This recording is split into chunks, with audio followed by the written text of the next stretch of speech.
Assalamualaikum warahmatullahi wabarakatuh. Selamat pagi anak-anak ibu semuanya. Apa kabar untuk hari ini? Ya, semoga semua dalam keadaan sehat ya. Meski ibu sendiri sekarang masih agak-agak batuk dan pilek, nanti suara ibu mohon maaf ya.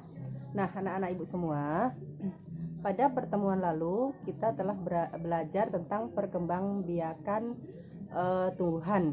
Nah, di hari ini kita akan belajar tentang perkembangbiakan pada hewan. Nah, silahkan anak-anak ibu simak, perhatikan video pembelajaran berikut tentang materi perkembangbiakan hewan. Langsung saja ke materi ya. Nah, jadi kemarin kita telah mempelajari tentang perkembangbiakan tumbuhan, baik itu secara vegetatif dan secara generatif. Nah, jadi hari ini kita akan belajar tentang perkembangbiakan hewan. Perkembangbiakan hewan ini sama halnya dengan perkembangbiakan tumbuhan ya. Ada dua jenis. Yang pertama itu ada perkembangbiakan hewan secara vegetatif dan perkembangbiakan hewan secara generatif. Perkembangbiakan hewan secara vegetatif itu artinya perkembangbiakan dengan satu individu. Sedangkan perkembangbiakan generatif itu melibatkan dua individu. Adapun jenis-jenis perkembangbiakan hewan itu seperti yang Bu Tidi sampaikan tadi ada vegetatif dan generatif. Nah, vegetatif itu dibagi menjadi beberapa. Yang pertama itu ada tunas, yang kedua ada fragmentasi, dan yang ketiga ada membelah diri. Generatif ini juga dibedakan menjadi beberapa jenis. Yang pertama itu ada ovipar, yang kedua ada vivipar, dan yang ketiga ada ovovivipar. Nah, apa pengertian dari tunas, fragmentasi, membelah diri, ovipar, vivipar, dan ovovivipar? Mari kita bahas satu persatu. Mulai dari perkembangbiakan hewan secara vegetatif. Yang pertama itu ada tunas. Tunas terbentuk dari tubuh induk yang menonjol. Benjolan tunas ini akan membesar dan akhirnya memisahkan diri dari tubuh induknya menjadi individu baru.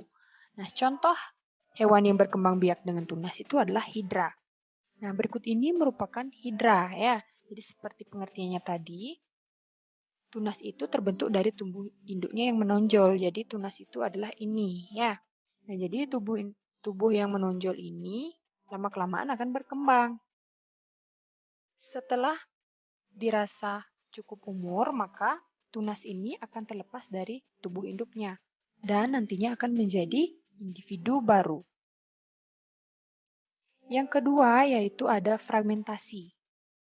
Nah, fragmentasi ini merupakan jenis perkembangbiakan dengan cara memutuskan bagian tubuh tertentu yang akan menjadi organisme baru yang mirip dengan induknya. Contohnya itu ada cacing planaria. Nah, kalian bisa perhatikan di sini ada cacing planaria di mana ini merupakan seekor cacing planaria, di mana cacing ini berkembang biak dengan cara fragmentasi, artinya memutuskan bagian tubuh tertentu, yaitu bagian tubuh kepala dan ekor. Jadi, bagian kepala dan ekor ini akan memisah. Ketika memisah, ekor ini akan menjadi individu baru dan ekor ini akan menjadi individu baru. Jadi, satu ekor cacing planaria ini akan bisa berkembang menjadi dua individu baru melalui potongan tubuhnya, yaitu potongan kepala dan potongan ekor. Jadi potongan badan ini dia tidak akan berkembang. Seperti itu ya. Nah, kemudian yang ketiga itu ada perkembangbiakan secara membelah diri. Perkembangbiakan dengan cara membelah diri merupakan jenis perkembangbiakan dengan cara membelah tubuh menjadi dua bagian yang sama besar, yang akan menjadi individu baru. Contohnya itu ada amuba, di mana yang membelah itu adalah inti selnya ya. Ya, jadi kalian bisa lihat pada gambar pertama itu, awalnya itu dia seperti ini.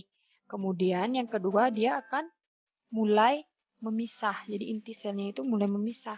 Yang ketiga itu bentuknya seperti ini, sudah memiliki inti sel masing-masing namun tubuhnya masih bersatu.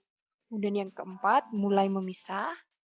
Yang kelima seperti seperti ini, dan akhirnya yang keenam mulai memisah menjadi individu baru, menjadi masing-masing individu yang memiliki inti sel masing-masing, yang mulanya berawal dari satu inti sel seperti ini ya.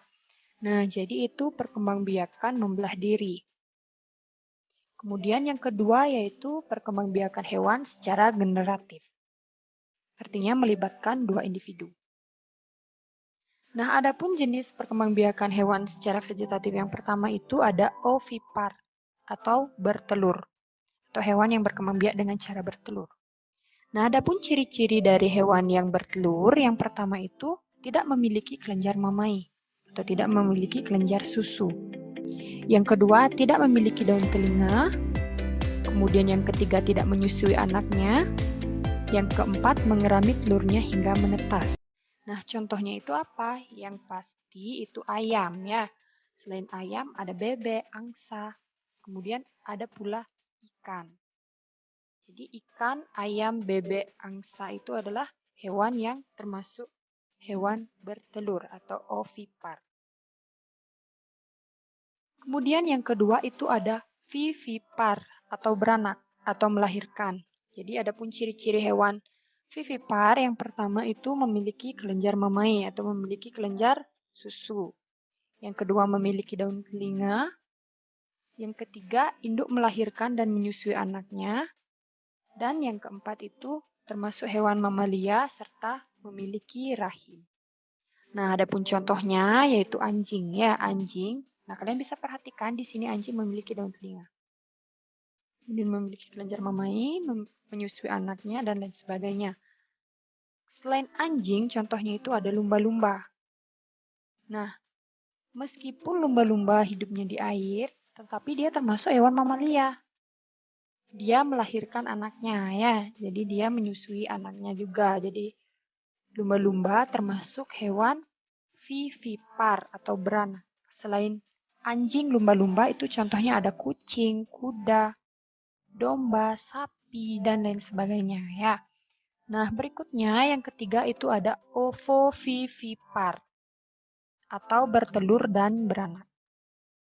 Adapun ciri-ciri dari hewan ovovivipar yang pertama yaitu embrio tumbuh dan berkembang di dalam telur yang berada di dalam tubuh induknya. Dan yang kedua, tidak memiliki kelenjar susu dan tidak menyusui anaknya kecuali platypus. Nah, contohnya itu apa saja? Yang pertama itu ada kuda laut. Yang kedua ada platypus. Nah, hewan inilah yang disebut dengan platypus. Selain kadal dan platypus, itu contoh hewan ovovivipar yang lainnya ada ular boa dan kadal. Jadi, yang dimaksud dengan hewan yang bertelur sekaligus melahirkan itu adalah seperti yang Bu Tridi sampaikan tadi ya.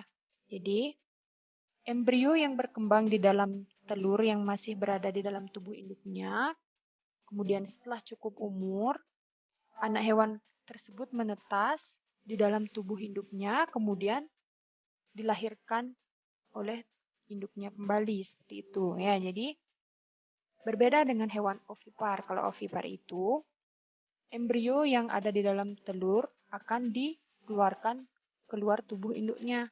Jadi ketika di luar tubuh induknya itu embrionya masih ada di dalam cangkang telurnya. Berbeda dengan hewan ovovivipar. Jadi embrio yang ada di dalam tubuh induknya itu masih berada di dalam cangkang yang ada di dalam tubuh induk. Setelah menetas di dalam tubuh induk, barulah dikeluarkan ke luar tubuh induknya. Seperti itu ya. Jadi itulah perbedaan ovovivipar, ovipar, dan vivipar. Nah, itu tadi pelajaran kita tentang perkembangbiakan hewan. Semoga anak-anak ibu dapat memahaminya. Sekian saja. Assalamualaikum warahmatullahi wabarakatuh. Stay at home ya.